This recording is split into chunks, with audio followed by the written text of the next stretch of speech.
Assalamualaikum warahmatullahi wabarakatuh. Salam sejahtera untuk kita semua. Om Swastiastu, Shalom, Namo Buddhaya, salam kebajikan. Hari ini saya Abdul Qadir akan sedikit banyaknya menjelaskan materi sejarah untuk kelas SMA, terutama di kelas 11 ya, 11 IPS, mengenai tentang kolonialisme maupun imperialisme. Di sini dikatakan pada bab 2, perang melawan kolonialisme dan imperialisme. Kita mengetahui bahwa ya, seperti yang kita ketahui, kewenangan terhadap bangsa barat dalam menjajaki wilayah-wilayah bagian timur, terutama di wilayah Nusantara, seringkali memiliki adanya pertikaian terhadap daerah-daerah yang ada di wilayah bagian timur, terutama di Nusantara. Di seluruh Nusantara sudah hampir dikuasai oleh bangsa barat, terutama bangsa-bangsa Portugis, Spanyol, Inggris maupun Belanda. Tapi kita berbicara pada zaman Belanda. Kita kenal ya, di Nusantara, di dalam negara ada negara. Nah, hanya ada satu di dunia sifatnya seperti itu. Yang sekarang ini kita kenal juga ada saatnya yang mana di Itali ada negara, di dalamnya ada negara juga. Sama halnya juga Vatikan ya. Sama halnya juga di Nusantara.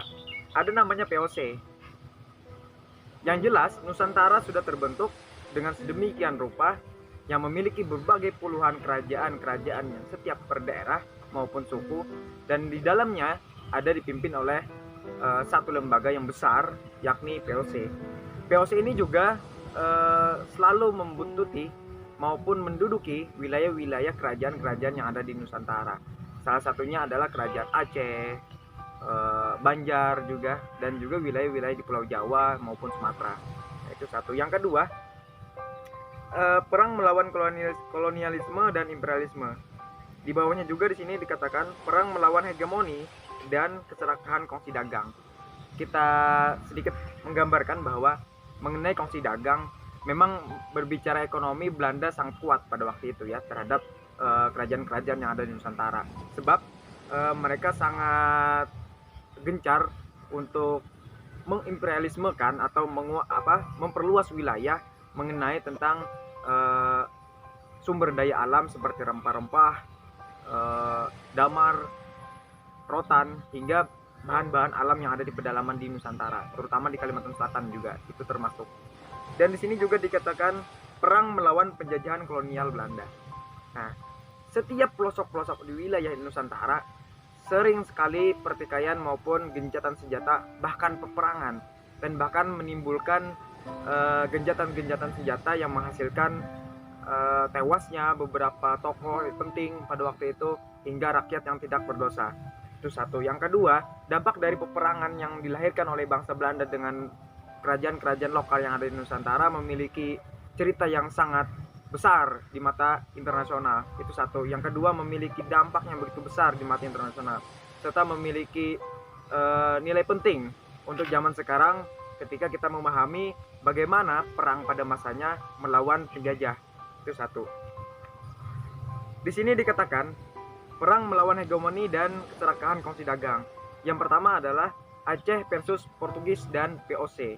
Nah, di sini dikatakan Aceh versus Portugis dan VOC. Berarti ada 3 wilayah yang memang itu dibagi, seperti Aceh dalam kata kutip Nusantara, Portugis dalam artian bangsa Eropa, serta VOC yang diduduki oleh wilayah bagian Hindia Belanda ataupun Belanda. Nah, di sini dikatakan sejak Portugis dapat menguasai Malaka, kerajaan Aceh merupakan saingan terberat dalam dunia perdagangan. Nah, perang perdagangan Muslim segera mengalihkan kegiatan perdagangannya ke Aceh Darussalam. Di sini dikatakan Aceh sangat mewakili Nusantara ketika itu melawan para serdadu-serdadu Portugis maupun VOC.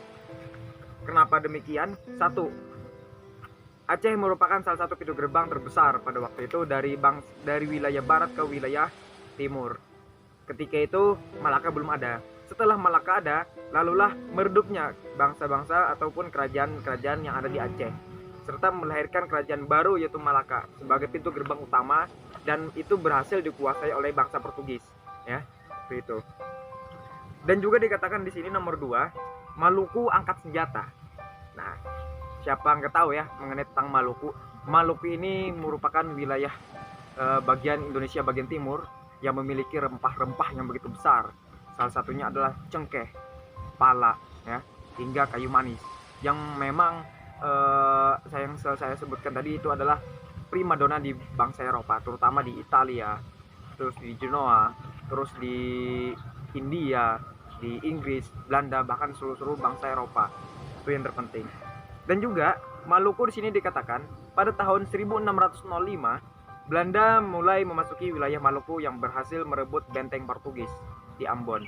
Nah, oleh sebab itu memang Portugis sudah seok-seokan ya ketika berada di wilayah Jaziratul Mulk atau Maluku.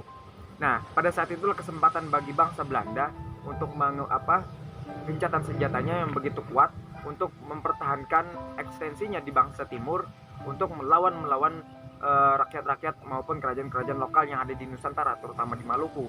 Nah, itu satu. Selanjutnya ada juga Sultan Agung melawan VOC.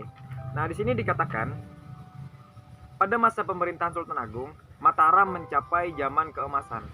Cita-cita Sultan Agung antara lain adalah mempersatukan tanah Jawa dan mengusir kekuasaan asing.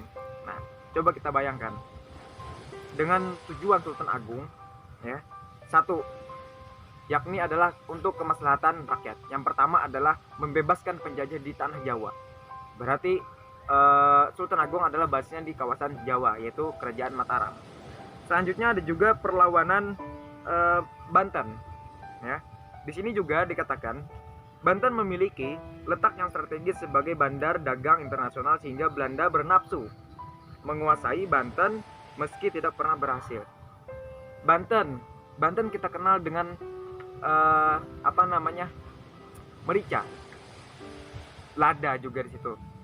Jadi oleh sebab itu bangsa Belanda tidak luput akan daerah Banten. Tetapi dengan kekuatannya Banten, masyarakat yang begitu banyak di sana pada waktu itu, dan juga salah satu basis di Pulau Jawa yang memang itu merupakan kekuatan yang terbesar di seluruh antara Pulau Jawa. Bahkan Banten merupakan salah satu benteng utama dari masyarakat Jawa untuk mengusir para Belanda. Ada juga dikatakan di sini perang Goa ataupun perlawanan Goa. Dan juga dikatakan di sini Pelabuhan Somba Opu di wilayah kerajaan Goa merupakan bandar yang sangat strategis dalam perdagangan internasional. Berarti wilayah Goa merupakan kawasan di Provinsi Sulawesi Selatan sekarang itu memiliki banyak bandar-bandar pelabuhan yang sifatnya internasional. Bahkan di zaman sekarang 2020 pelabuhan-pelabuhan yang ada di Sulawesi Selatan itu sangat banyak ya, terutama untuk mengeksplor rempah-rempah, terutama cengkeh ya. Terus juga di sini pelabuhan ini menjadi tempat persinggahan kapal-kapal dagang dari timur ke barat ataupun sebaliknya. Nah, dari timur ke barat kita mengetahui bahwa Sulawesi Selatan ini merupakan salah satu basis pulau Celebes yang memang memiliki peran masyarakat yang begitu kuat. Salah satunya adalah masyarakat Bugis, ada masyarakat Mandar, ada masyarakat Kaili, di situ juga ada masyarakat Buton yang memang terkenal seantero dunia ya. Dan yang terakhir ada juga rakyat Riau angkat senjata. Nah, kita sangat menyadari ya, yang namanya angkat senjata itu berarti sudah berani untuk menumpahkan darah, untuk melindungi rakyat, untuk melindungi keluarga.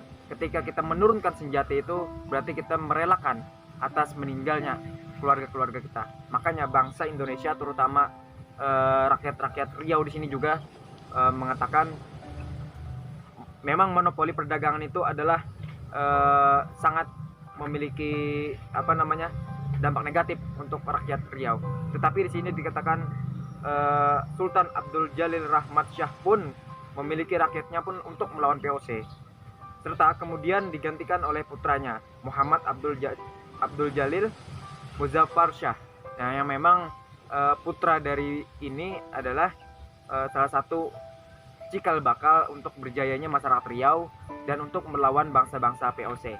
Nah, jadi untuk kalian, terutama untuk kelas 11, bagaimana caranya kita memahami mengenai tentang kolonialisme maupun imperialisme, sehingga ketika kita memahami zaman sekarang, apakah zaman era globalisasi ini memang apakah masih berlaku, apakah masih ada bukti nyatanya kita dikolonialisme atau kita dikolonialisasi di wilayah Nusantara maupun Indonesia, bahkan adanya imperialisme. Coba kita pikirkan zaman sekarang, gadget sudah mendunia dan sudah tersebar di pelosok-pelosok pedalaman. Apakah itu disebut dengan imperialisme?